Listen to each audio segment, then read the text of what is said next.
we say a healthy good morning to one and all. Welcome to another edition of To The Point. It's Wednesday. It's the 5th day of November, 2025. I'm your host, GT. Welcome to our listeners via our social media platforms. Good morning to you once again. If you are listening and viewing via our Facebook page, YouTube channels, good morning and welcome. Let me say good morning to my guests. Of course, the Honorable Redhead. Good morning to you, sir. Welcome. Nice to have you back again. Good morning, GT. Yes, thank you. And season's greetings to you, listeners, both home and abroad, and those online and on television, radio as well. Yeah, you said season's greetings, and Christmas is already upon us. Yes, it's around the corner. The month of November is we in 5 days already within the month. Yes. Before you know it, we'll be saying Merry Christmas to individuals and so forth. That's true. So it's anyway. You know how the time flies. True. Would say. Time flies.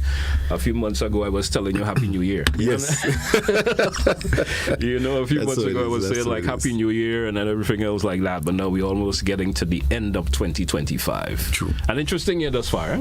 Interesting year thus far. I thought that there were some highs, there were some lows as well. And all in all, it was a mixture of good stuff. We had some bad moments, but ultimately, I thought it was a good year.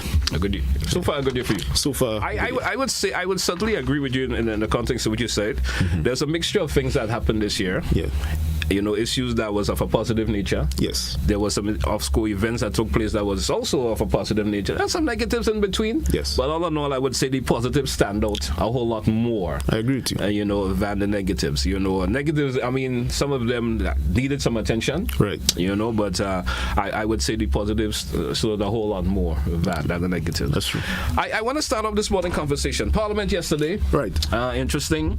A couple of bills went through. Yes. So if I could probably just speak on a few, not all of them. Not all of them. Yeah, I would just speak on a few.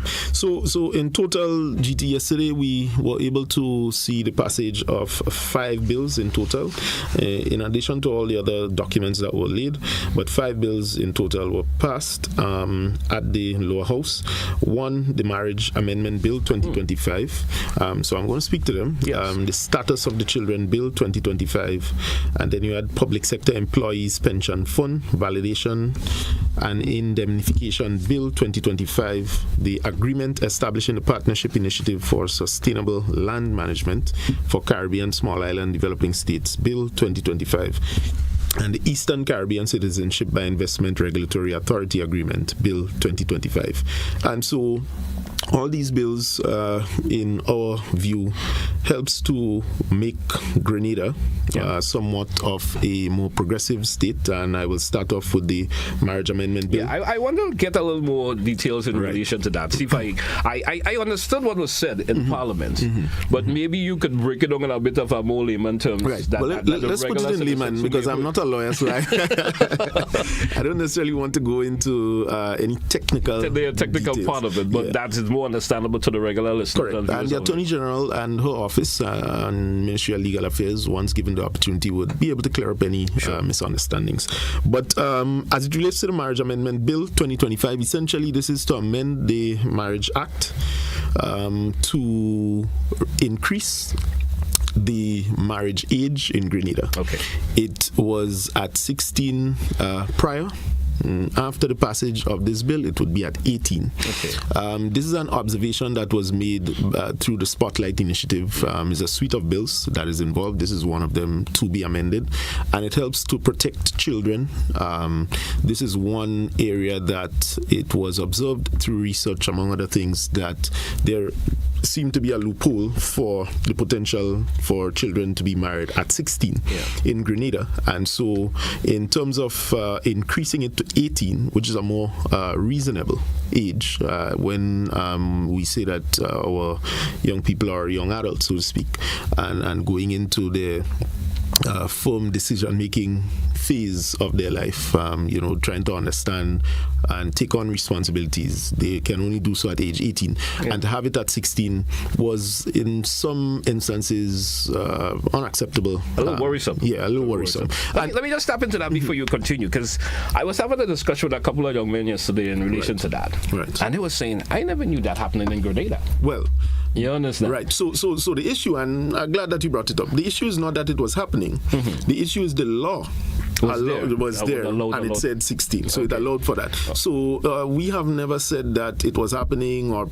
I saw one comment saying pastors marry, but that's not true. We never said that. But it's to say that the law had this age at 16, and therefore we agreed with the recommendation from the Ministry of Social Development to increase the age to 18. Because one of the concerns people were saying, we know there are various religious denominations in Grenada, right, who maybe accept issues of that. We know there are individuals of very cultural from different countries where their culture may accept that happening.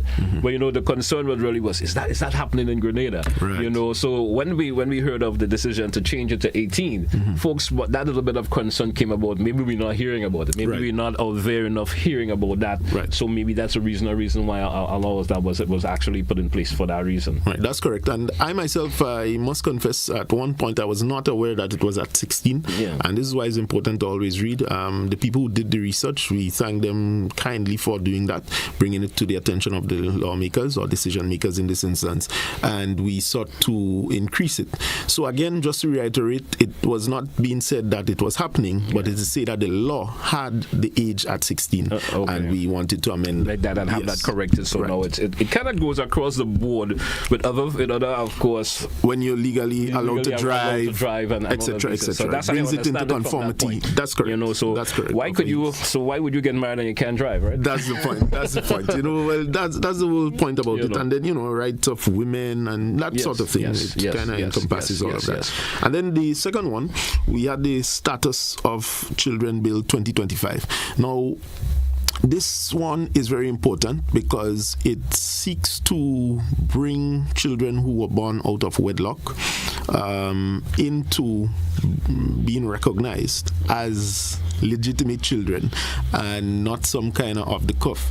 It also has a whole suite of procedures that one can follow, including just the basic component of ensuring that we do DNA testing for confirmation. So in some instances, you can't just say, well, Mary's my father. Yeah, right. And you pressure NGT to code this, and what you had to prove it. Yeah. And the Honorable Peter David made a point yesterday, which is important, that the passage of this bill, which we understand is only the first element, but what has to happen after that is the total reformation in terms of the thinking and the approach as to how we deal with cases like that going forward, and to ensure that we make good on the original old school talk that a child is a child, and that children did not plan their birth. But at least what should happen is that, notwithstanding the circumstances that they are born in, the father, the mother, should always have that responsibility to, at least in the earlier stages, until age 18, to take care of those children and see them as legitimate children, as opposed of, bastard child, that sort of thing. So the bill is actually trying to amend where people would say, for instance, GT and a female got married, but GT probably had a couple of children before that. Right. GT, now this individual is saying, well, maybe I have gone to the great beyond.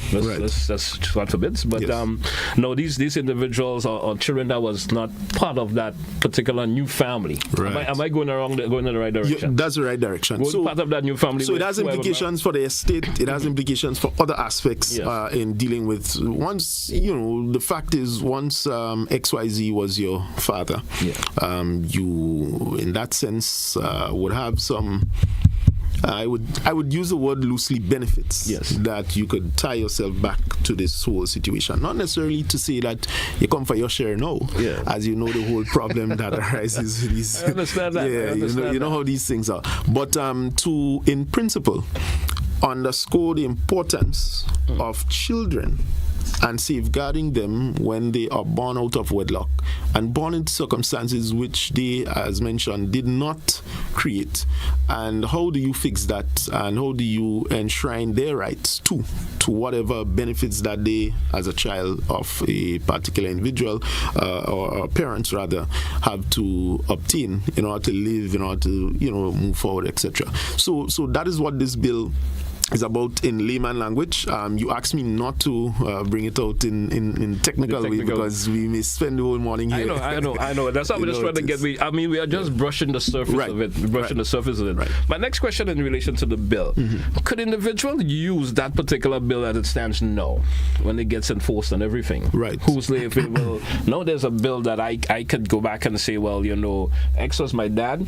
He left property, so I think I should be I should be part of it because of the mere fact now that there's a bill. Someone says, 50 years ago, probably. Right. And for some reason, X never really accepted me as his father. Right. As his son or daughter. And I know he left this property and stuff. So I feel I'm entitled. Right. Some way or the other. Yeah.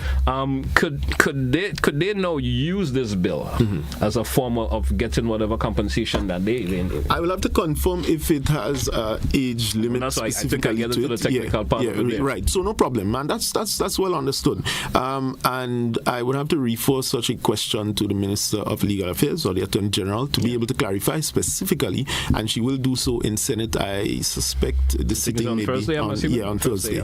Right. So the sitting would be on Thursday, so you can listen for further clarity on that specific angle of the bill. But what I can say is that is the basis to which the technical aspect in terms of the age, in terms of who is entitled and so on under this specific law, I would have to refer to the Attorney General to answer that. But in essence, it opens up the opportunity for illegitimate children, as they are classed in that context, to be recognized legitimately. And you said that the process of DNA testing and all of yes, that. Yes, all of that is included in terms of the labs. Let me ask you a technical question now. Suppose, back then, a father may not have left his DNA there for some reason. I'm getting really technical. No, it's an important question. How are they to prove that? No. Right. It's an important question, and I suspect that you may be able to do it with maybe even offspring of the very official or known, So I'm saying, but I don't want to venture into speculation, but I'm saying this is the aspect. You notice I didn't touch on that specific bill because I kind of wanted to do some further introspection and understanding it in terms of it was presented to cabinet, but even then I didn't get the full grasp of it, but most colleagues do understand it, but I would like to pass to the Attorney General to be able to respond to this specifically. All right, well, I certainly hope one of the details she will pop by and we could get a little more into details in relation to that. We drew for a break. Let's take it. When we come back, we continue with the discussion. Stay with us, folks. To the Point, Classic Radio, GBN TV. We will be right back after the break. Don't touch it out.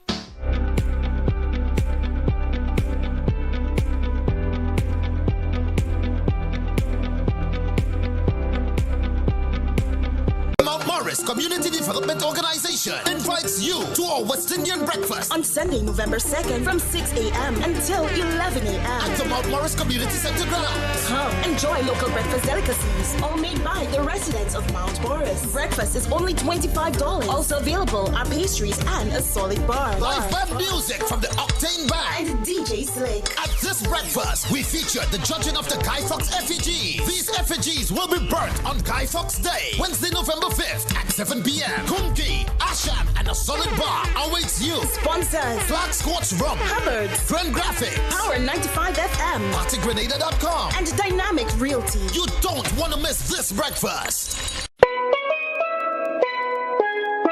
Grenada, get ready for a fantastic explosion.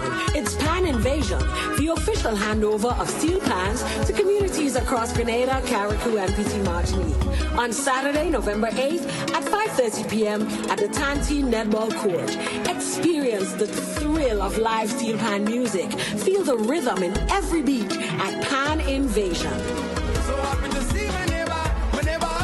Enjoy electrifying performances by top local steel orchestras and special guest artists. Whether you're a die-hard pan lover or just in the mood for some good vibes, this is the event you don't want to miss. So join us at Pan Invasion on Saturday, November 8th, 5:30 p.m. at the Tanti Netball Court. Presented by the Ministry of Tourism, Creative Economy and Culture.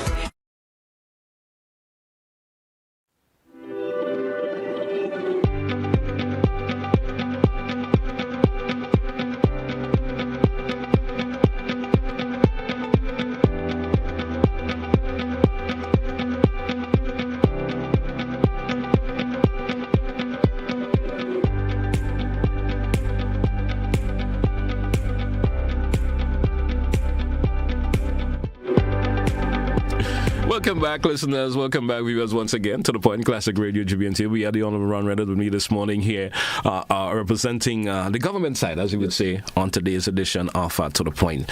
We continue. We still, of course, in this segment, going to focus a wee bit on some of the bills that were passed yesterday. There was another bill that was interesting that also went through.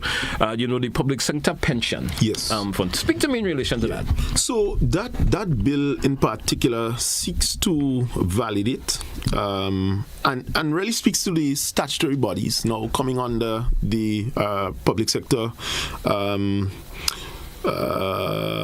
bill that you remember we pension reform was happening in the act and so forth. Right. So in 2024.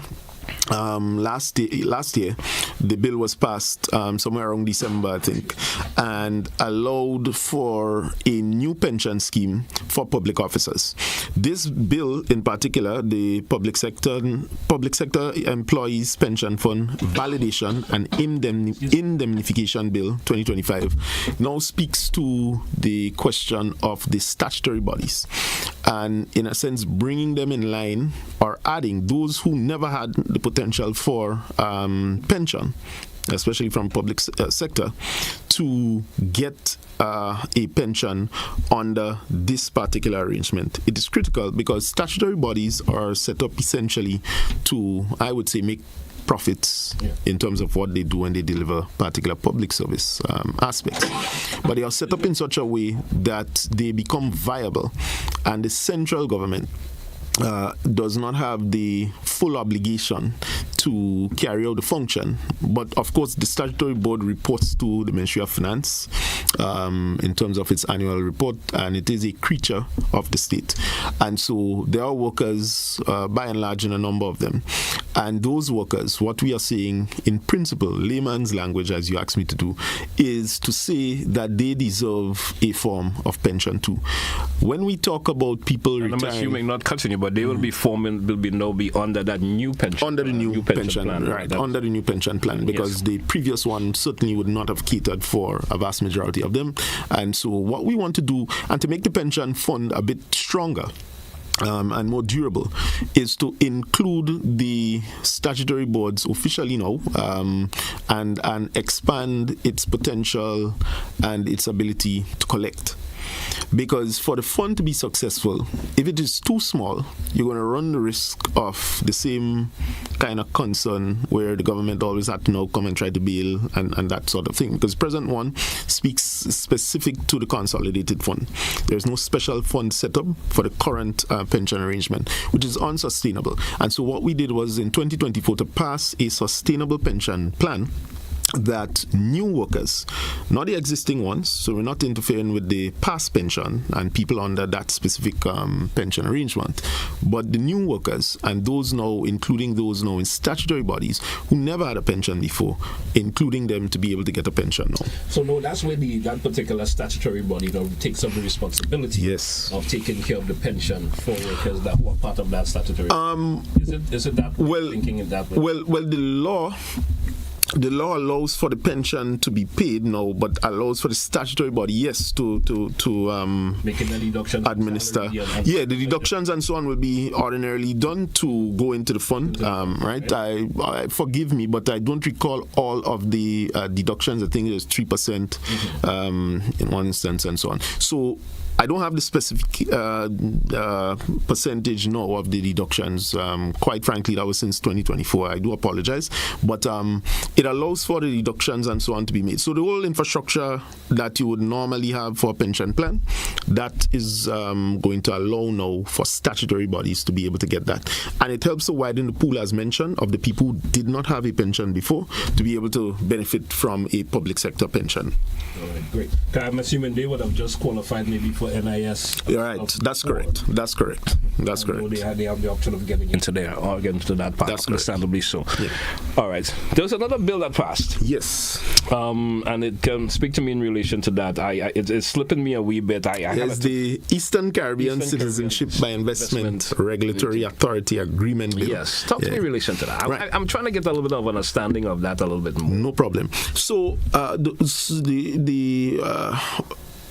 Eastern Caribbean territories have signed an agreement recently for the collective, or I would use the word that is used in the bill, the harmonizing of citizenship by investment programs in our region, OECS region.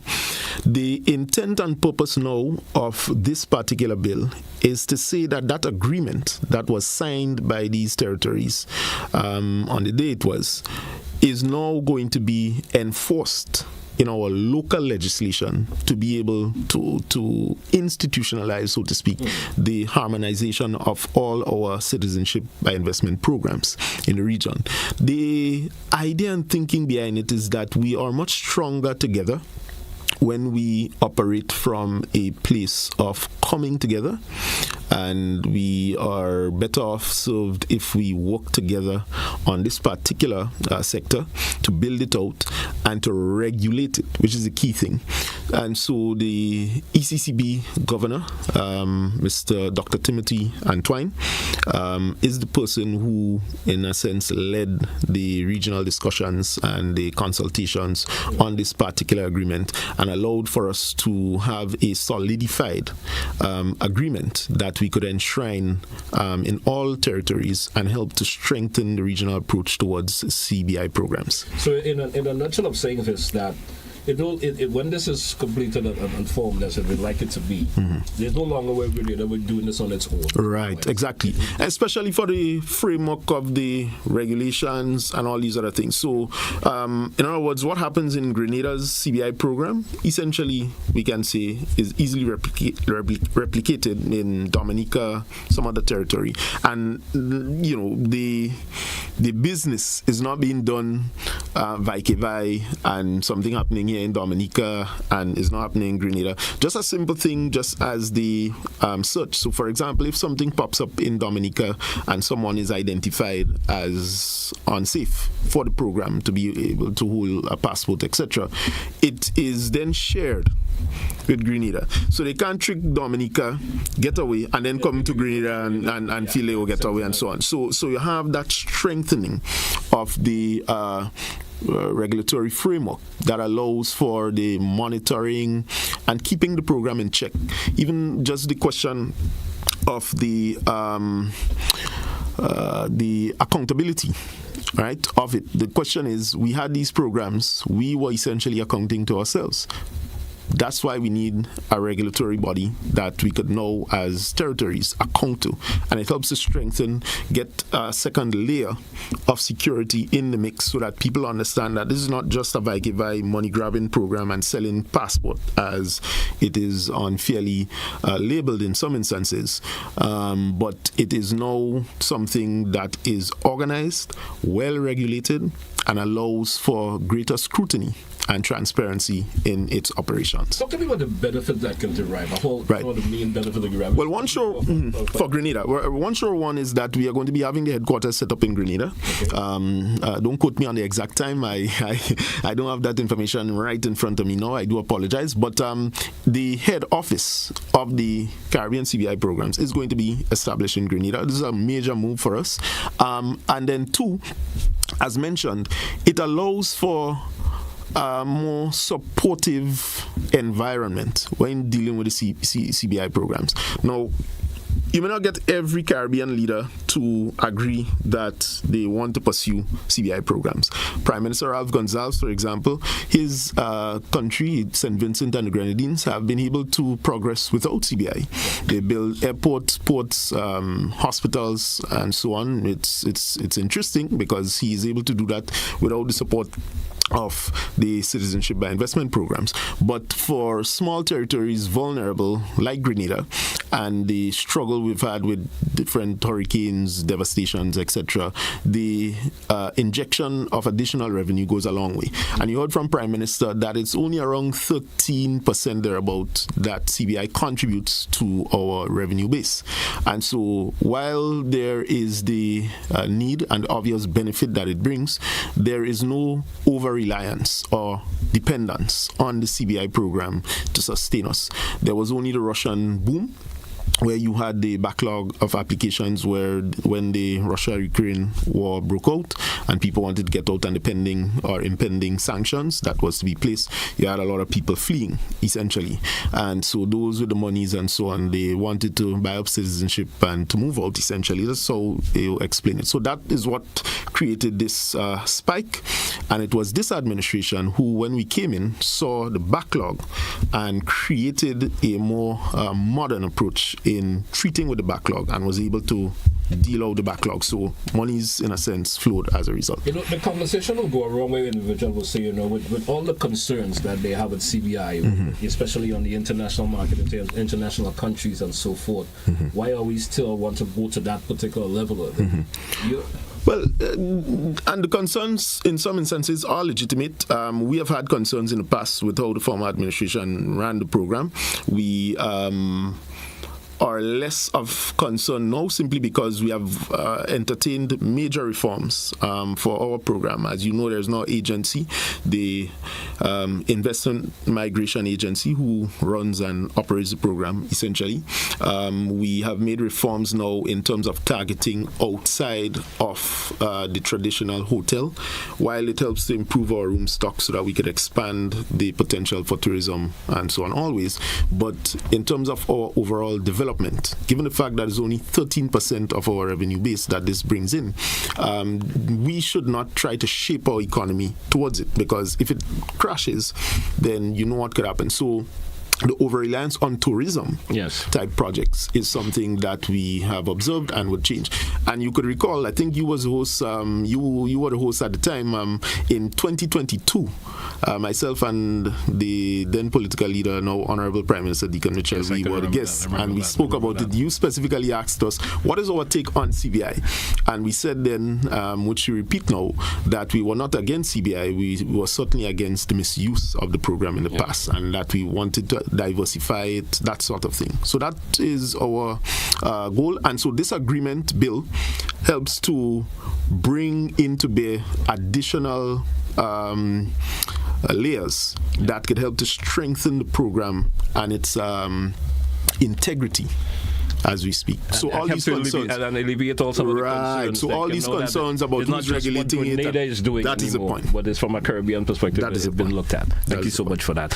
We drew for a break. Let's take it. When we come back, we continue the conversation. Stay with us. It's To The Point. Classic Radio, GBN TV. We will be right back. Don't touch it down.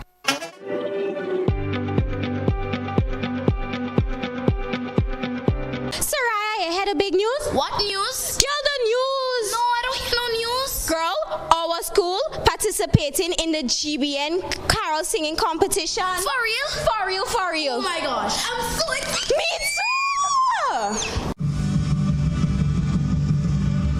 He gave me beauty for ashes, turned my life around. He broke my chains and now I dance on solid ground. For all he's done to save me, I will raise my voice. I've got Jesus, so I've got joy. St. George's Seventh-day Adventist Primary School will be participating in the GBN Carol Singing Competition. Come on out and be a part as we support our boys and girls. Grenada, get ready! GBN and the Ministry of Education presents Christmas Harmonies 1.0, the inaugural primary school choir singing competition, December 5th, 1 p.m. The Grenada Trade Center. 15 schools, magical voices, and fierce competition. Cheer for your favorites in categories like Overall Champion, Most Creative, Best Solo, and Best Group. Entrance, adults $10, children $5. Don't miss the holiday magic. Christmas Harmonies 1.0, where Grenada's brightest and youngest voices shine. Be there.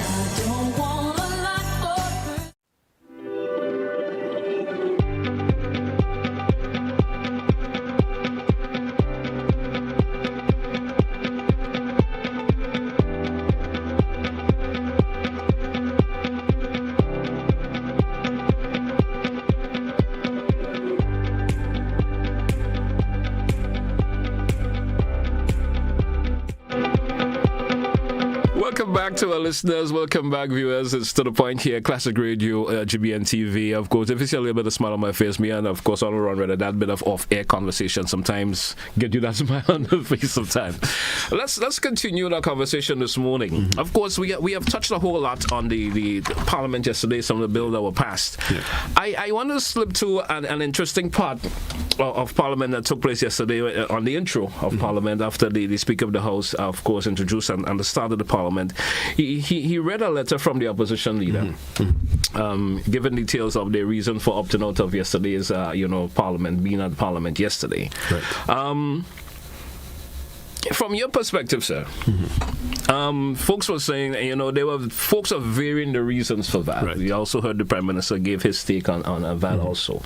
From your understanding of that, for the reason that was stated by the opposition leader for the opposition not being at Parliament yesterday and the letter sent, talk to me in relation to that. Well, first off, I want to take the opportunity to apologize to the clerk, although I asked him to give an apology to the members. But after obtaining the fact that everyone did, in fact, the bills, they were sent out originally on October the 17th, around the time of the notice, on or the day around October the 17th, in time for the notice of the parliamentary sitting.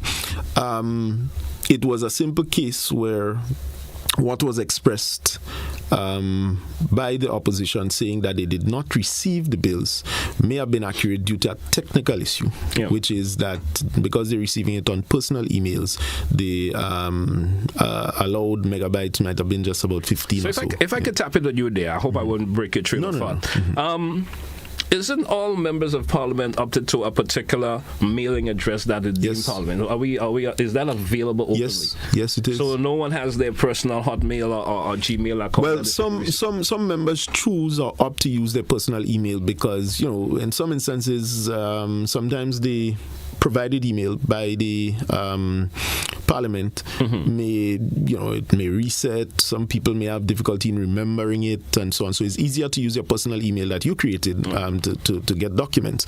But that aside, lamenting the point that Prime Minister made, ensuring that we as members, in addition to calling on the Parliament to always do its part to maintain the institutional integrity, we as members embrace it as well is important.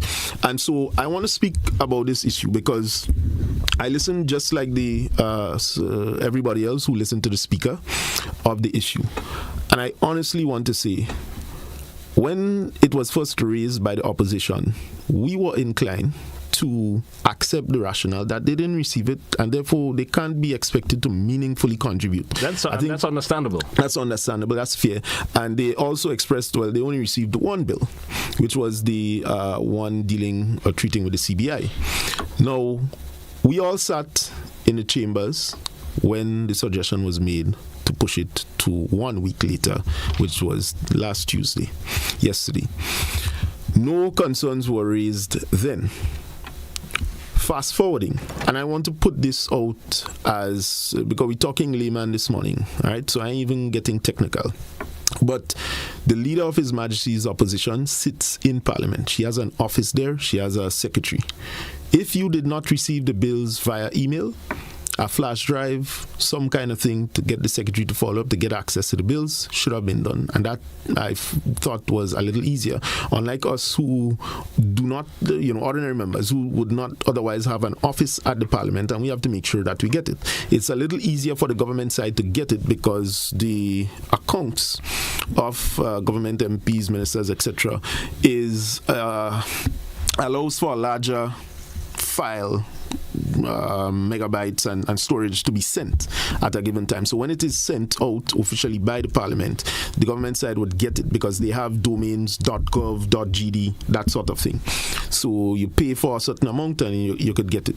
But when you're using the private emails, you're going to have the challenge. But I could recall Brother Gavon at the technical operator at the Parliament did, when we came in 2022, did provide us with our individual member of Parliament email addresses plus passwords.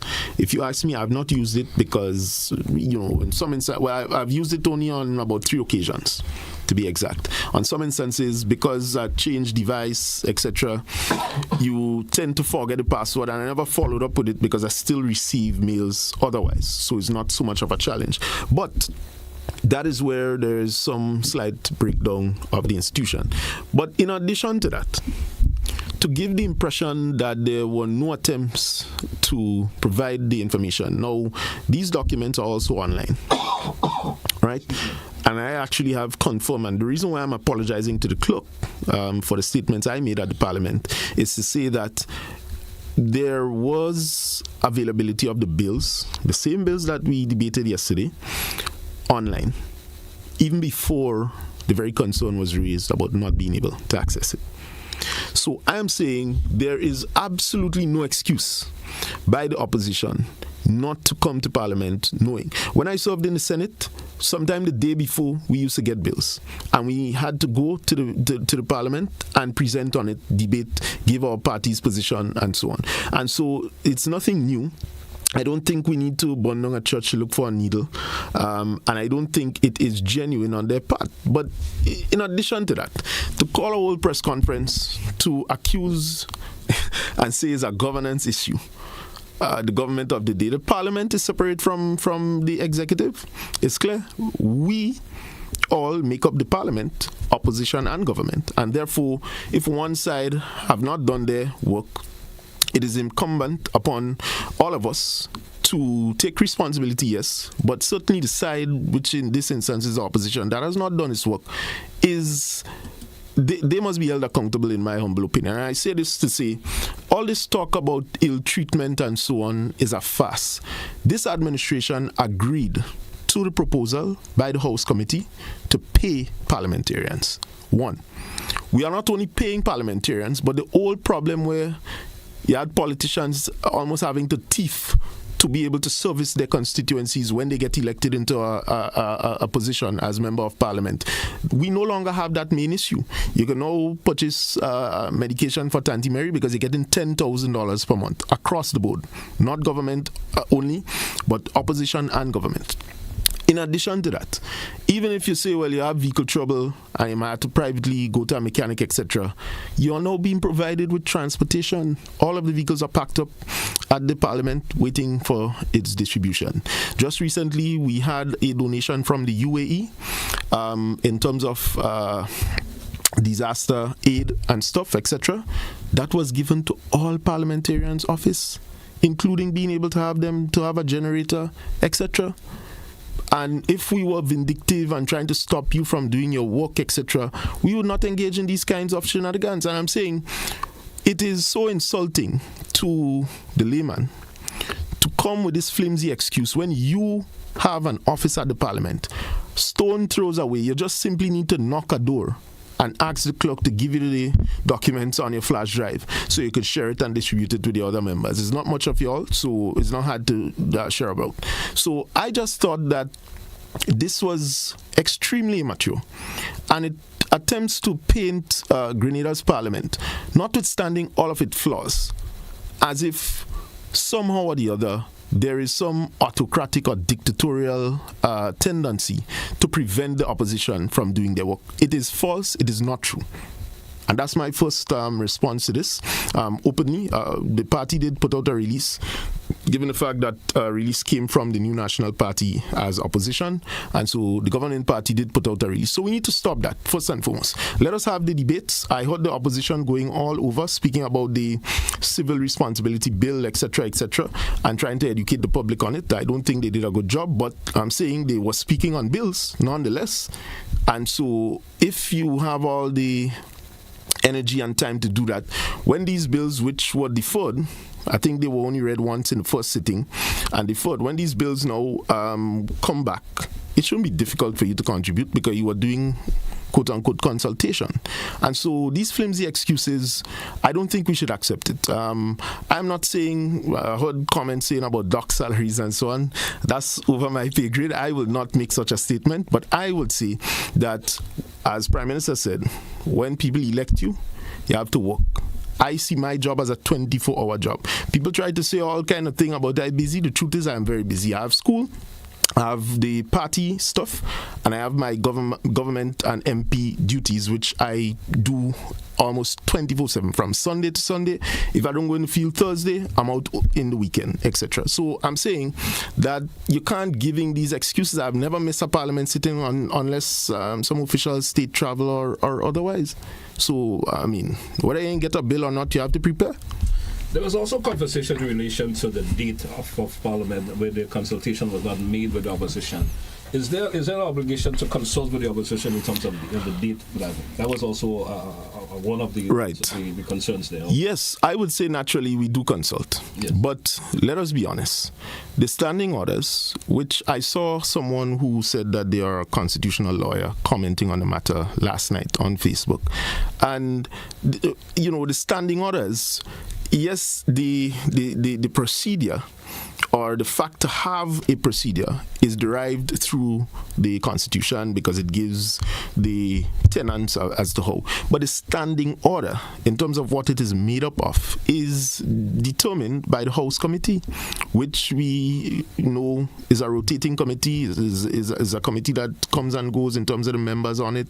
Today it could be the Honourable Clarice Modest. Tomorrow it could be the Honourable Joseph Andal or somebody different, etc., making up in addition to the other members. So things will change in terms of the procedures of the standing orders. Well, under the circumstances, shouldn't that have been done then? No, well, so the notice normally goes out, and it went out since on the 17th of October. Notice for a sitting.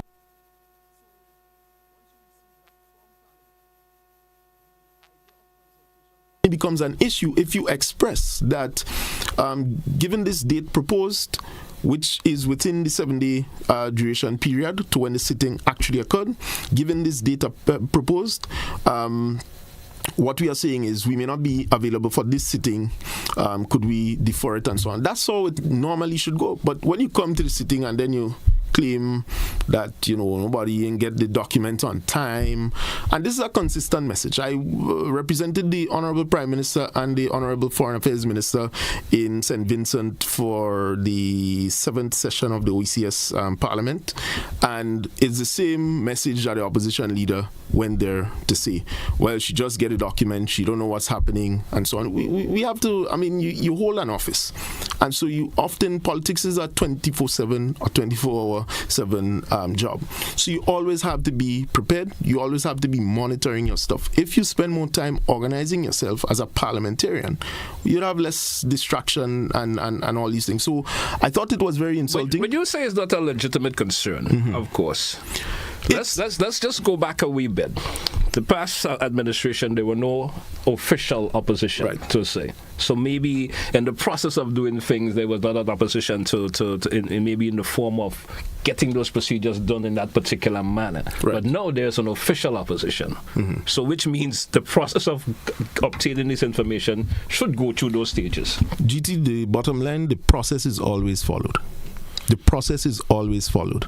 In one or two instances, you may have a situation where, in this instance, where the opposition said that they didn't get the bill, therefore they can't meaningfully contribute. But the process is always followed. Yeah. All right.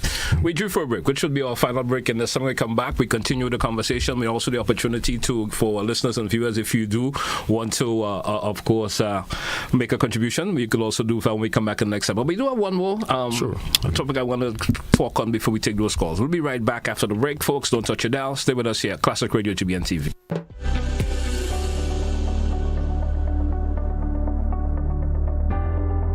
This Christmas, GBN is lighting up Grenada. From November the 10th to December the 24th, your festive season starts right here with GBN's Christmas Catalog 2025. Start your mornings with mid-morning magic. Weekdays 10 to 12, live fun, giveaways, and Christmas cheer every day. On Friday, December the 5th, the school's Christmas challenge lights up the Trade Center.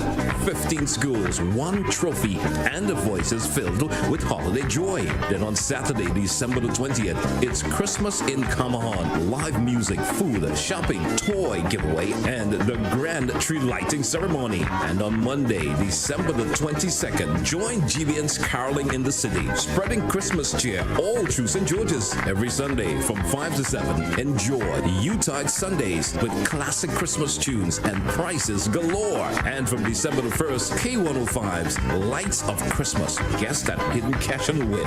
So whether you're singing, shopping, or celebrating, do it with GBN, connecting with you this Christmas. Our partners making it possible: Flow, Ace Hardware, Foodland Supermarket, Grenada Duty Free, Answer Coating, Banfields, and Koyaba Beach Resort. GBN's Christmas Catalog, connecting you this season. Grenada, get ready! GBN and the Ministry of Education presents Christmas Harmonies 1.0, the inaugural primary school choir singing competition, December 5th, 1 p.m. The Grenada Trade Center. 15 schools, magical voices, and fierce competition. Cheer for your favorites in categories like Overall Champion, Most Creative, Best Solo, and Best Group. Entrance, adults $10, children $5. Don't miss the holiday magic. Christmas Harmonies 1.0, where Grenada's brightest and youngest voices shine. Be there.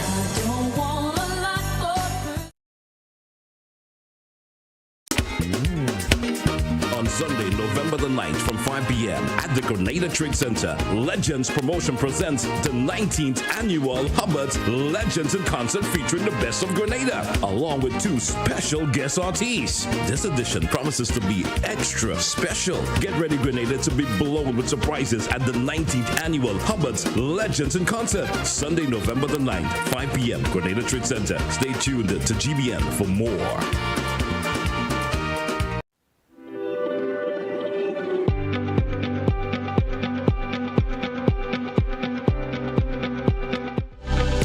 Welcome back once again, listeners. Welcome back, viewers, to The Point, Classic Radio, GBN TV. We have the Honorable Ron Redhead with us this morning on today's program. Ron, you know, the last question that I asked in relation to the, of course, the opposition saying that they, in terms of consultation on the dates. Right. I want you to expand on that a little bit for me. Yeah, sure. So when the question was proposed by the Leader of Government Business in Parliament there and then, the Speaker asked the question. All those in favour say aye, those opposed say nay, and replied the ayes have it, because ultimately government has the majority, right? But I am saying, even then, the opposition had any right.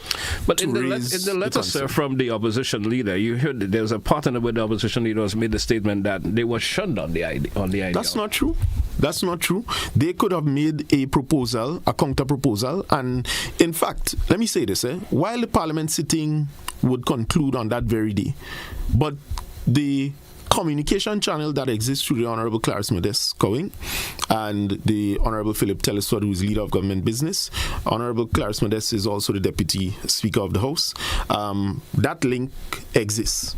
Whether it is being utilized effectively to be able to reduce some of these quote-unquote unnecessary tantrums or confusion, that's another conversation.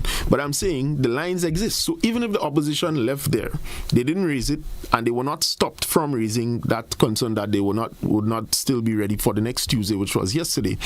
They could still call and make the case to say we would not be ready because we have still not received the bills physically in our hands. Yeah, that's very clear to say. So you know this is debatable, eh? Well, I wish we could have an opposition member here to no, but they could call some more clarification. They could call to give the truth. Your side of the story. No, well, of course, I'm saying, but you could also find out from the Parliament, and so this is the beauty of it.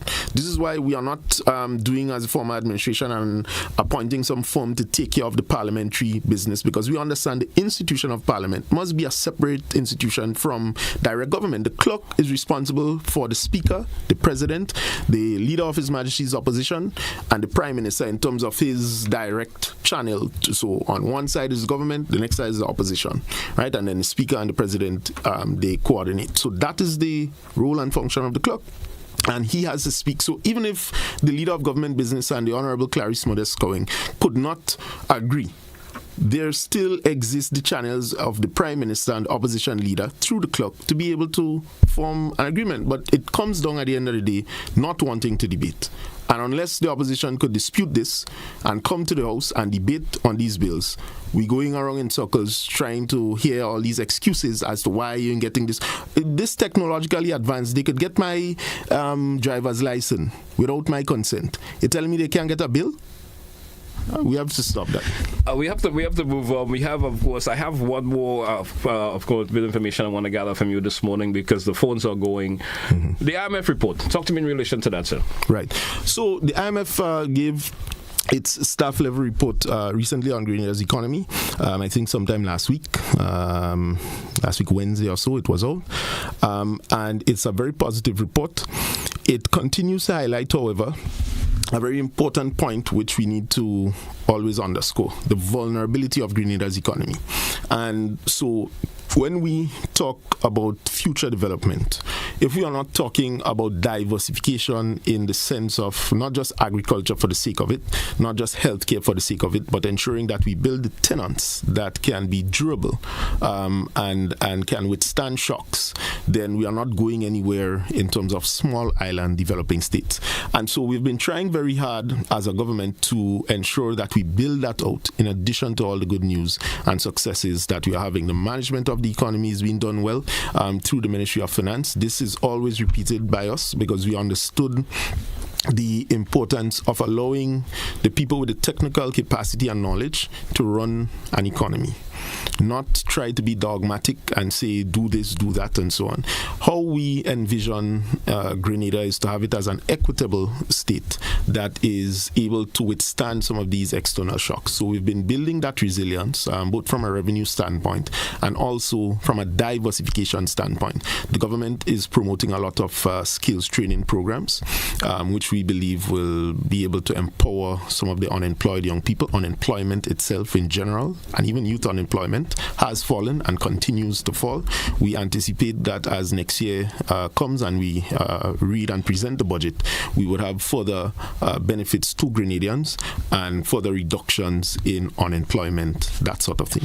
You know, some folks they say the information that we get sometimes, or the reports that comes back from the IMF, does it actually reflect the real state of the economy? Right. So we have that concern. I say that to say this because we as citizens may have a different opinion, right, in terms of what the report may say, right. You know, the economy is doing good, as the IMF says that, because of the information that was shared with them from government. But does that actually reflect the actual economy, how it's functioning? So let me repeat after the Minister of Finance, who explicitly said recently that the number that the IMF put out is around 4.4%. The numbers the Ministry of Finance in Grenada has is that our economy has grown around 6%. Yeah.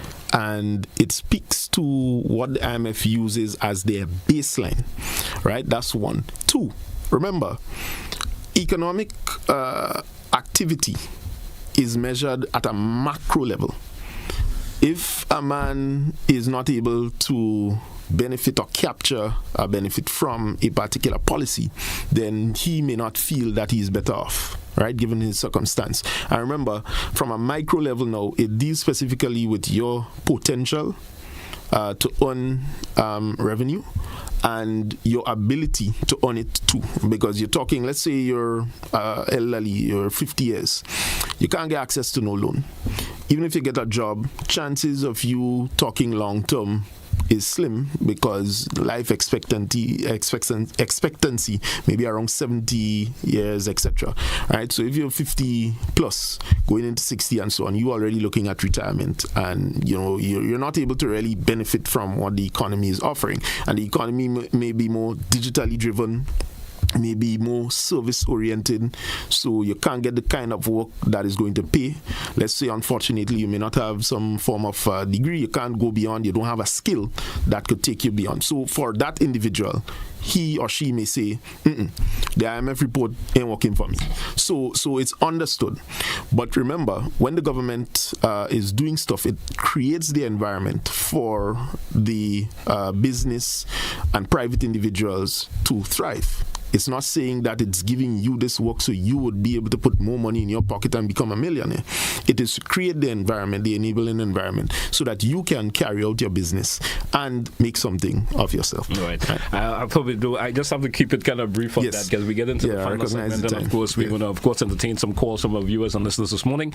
Let's go to the WhatsApp. Our first caller from WhatsApp. WhatsApp caller, you're live. Good morning and welcome. Well, good morning to both of you. Good morning to listeners.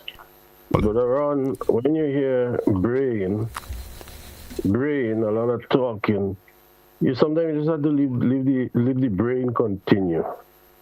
Because in reality, when you go to court, when there is an adjournment of the courthouse, or in some other places meetings, people basically look at the calendar right there and then and say, well, yes, I have an engagement.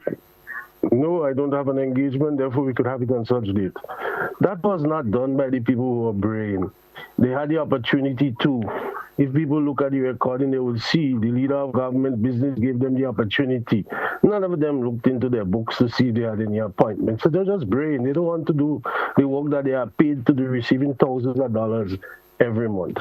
But on some other issues, which I think is more important, on the question of change and transformation, the government needs to look at funding and getting the necessary resources for the audit department. If the audit department in Grenada gets the resources and the personnel, government would start to operate more efficiently. In that, you have people who would have to do their jobs and provide the accounting within soon time. So 6 months after the financial year ends, 3 months thereafter, you should have an audit document, not 4 and 5 years later. You have an audit documents. That would certainly give government the appropriate information, data to make decisions. So the government need to look at that to create efficiency. Another aspect is the question of how our projects are delivered. We have the typical example of the closure project. It is time that the government take the decision that is nonsense about most of the construction taking place in the rainy season, excavation. When you have problems, you have less efficiencies. The best time to do excavation and start your work is in the dry season. You have better soil stability, you have faster progress, you have better compaction, and you have reduced costs.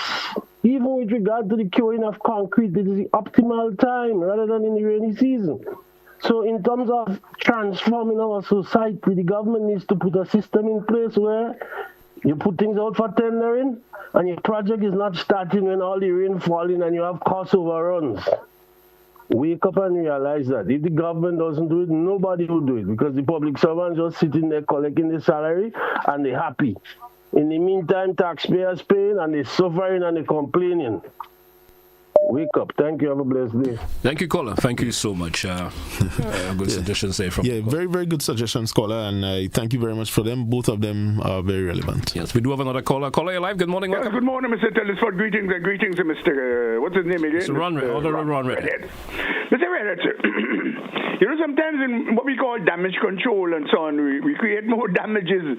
I think you got to be meticulous, a little more meticulously careful in the way you look at things. But anyway, let's go to the meat of the matter and I'll be brief.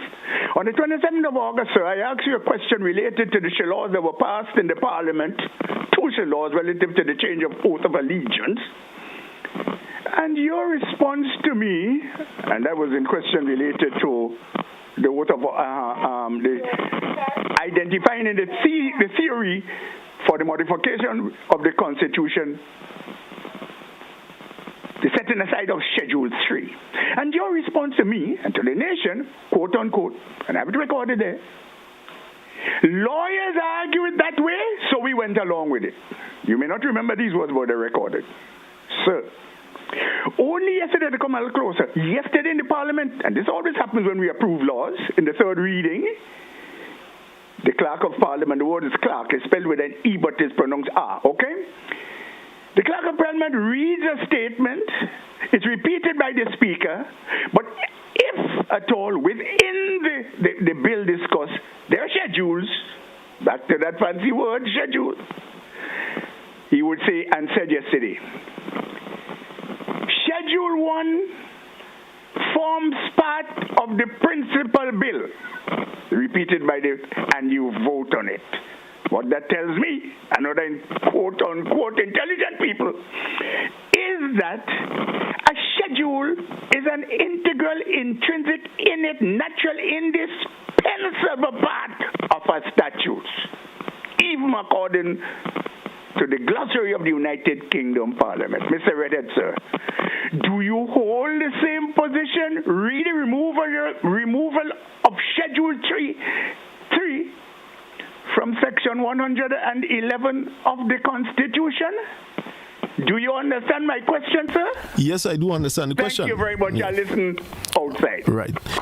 So, Brother Rolo, I am saying yes, I still hold the same view. I am saying when it comes to the Constitution and that particular schedule, it is clearly defined what that schedule influences as opposed to an ordinary bill.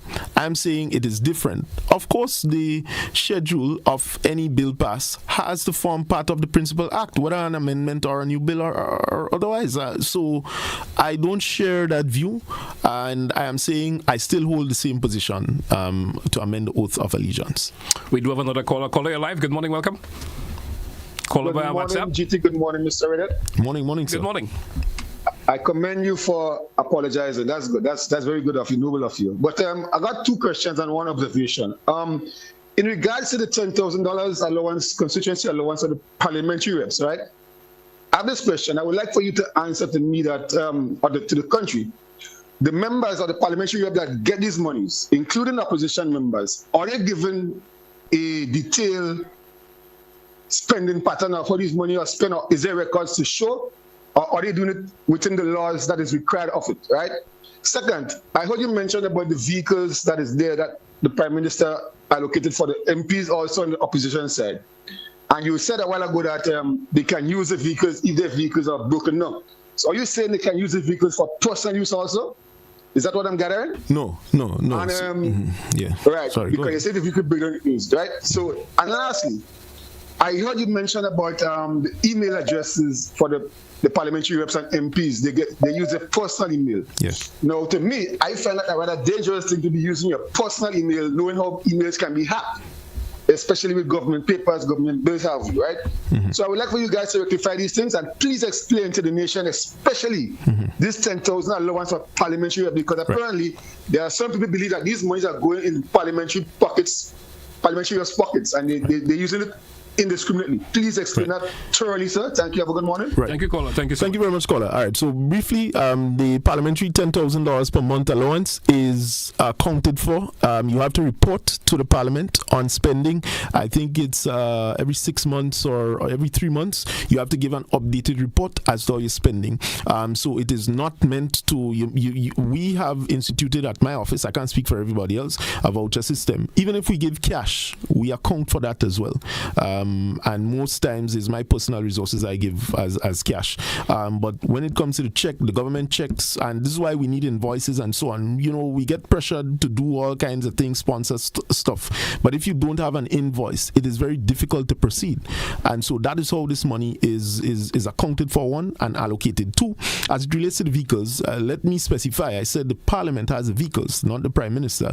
And two, I am not saying that they ought to use it for their personal stuff. Remember, I said even if they couldn't attend because they had vehicle issue with their private vehicle, the Parliament is providing transportation which they could use to come and do their work, not their personal stuff. And then thirdly, you made mention of the what was the third one? It just slipped my mind. I think I'm slipping on that. Yeah. But we do have another call. Right. Let's move on. Caller, you're live. Good morning. Welcome. Good morning. Hello, yes, good morning. Go right ahead, please. Right. It's wonderful. I mean, let's be just honest here. The government thus far, in terms of the mandate, in terms of the manifesto, what they say they will do, and the promissory note to the nation, thus far they delivered on the mandate, on the manifesto. There's nobody in Grenada that could doubt that. There is no one that can actually look to the records of the National Democratic Congress under the leadership of Deacon Mitchell could doubt that the manifesto thus far been followed to a T. And thus far, honestly, and in terms of this word on the street, people people generally are saying around 75%. You will hear that on the street in terms of accomplishment. Now, that's a fact. But in terms of getting out some of the information to the people, folks, like in terms of my personal experience, a lot of folks are basically stating that the government must do a little bit more in terms of laying out the facts, just as how Brother Baron Redhead articulated this morning, because there are so much conflicting things out there, and you know when things are being said over and over, the unsuspected one, the ones who don't have the knowledge, tend to take it and run with it as facts. So I'm just saying here, the government is doing great. We give God thanks and praise for that. But at the same time, the arm of the government that's need in terms of the structure and so on, in terms of getting all that information, so the ordinary man on the ground should know they have to do more work on that. But thank you, Kola. Thank you so much, because we are a bit strapped for time, so we will ask you to wrap up. Ron, we're going to take one more call, and of course we get some closing remarks, because we do have to wrap up today's edition. Final caller for the morning via WhatsApp. Good morning, welcome. Yeah, good morning, GT. And I beg of you to be brief. Good morning to Honorable Redhead. One. First of all, I want to agree with one of the callers that says we have to really operationalize that email situation. It is not, I don't think it's very good to have people using their personal email. I knew during COVID, someone who worked in a bank was fired, and she lost all the potential benefits she had, all because she sent an email related to COVID. It's a private email. So if the bank could do that, I think Parliament should operate, although I don't agree with what the bank did, because, I mean, one has to examine the circumstances in which somebody did that, and then the quality and the character of the person. So I think that was not good. But at least I think parliamentarian, and based on security and everything, only the parliamentarians should have access to those kind of information until it's made public. Now, in terms of the opposition failure to turn up yesterday, it's a pattern. Even on GBN, when they had to debate the budget, there was one opposition person that came and said, I came and to say that we can't debate because we didn't get the information on time. It's a pattern. And the other thing about it is that I think they couldn't come because their father or their grandfather is the Republican Party in the United States, and they cannot act against them. The former Prime Minister, Mitchell, when he was asked one time by Lou Smith, when he was supposed to be part of a delegation to go Libya, as an American satisfied about that? He said, I have already checked them and they've given me the right of way. They have to answer to the Washington, so they can't. Thanks. Instead of answering to Grenada. Thanks. Thank you, caller. Thank you so much. That was our final caller for the morning.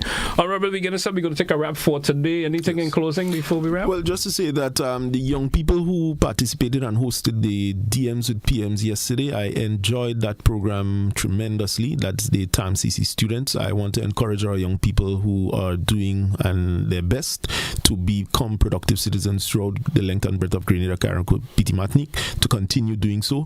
The government will certainly do its part in sports, community development, all the other aspects to help you become that productive citizen. But let's work together. Let's continue to build Grenada, Carriacou, Petit Martinique. Ron Redhead, I want to thank you once again for being on today's edition of To The Point. It's always a pleasure to have you, sir. Always a pleasure. Until we have another edition, yes. Have a good one. All right. To our listeners and viewers, all the best also. Chance again for another edition. That's what we say goodbye for today.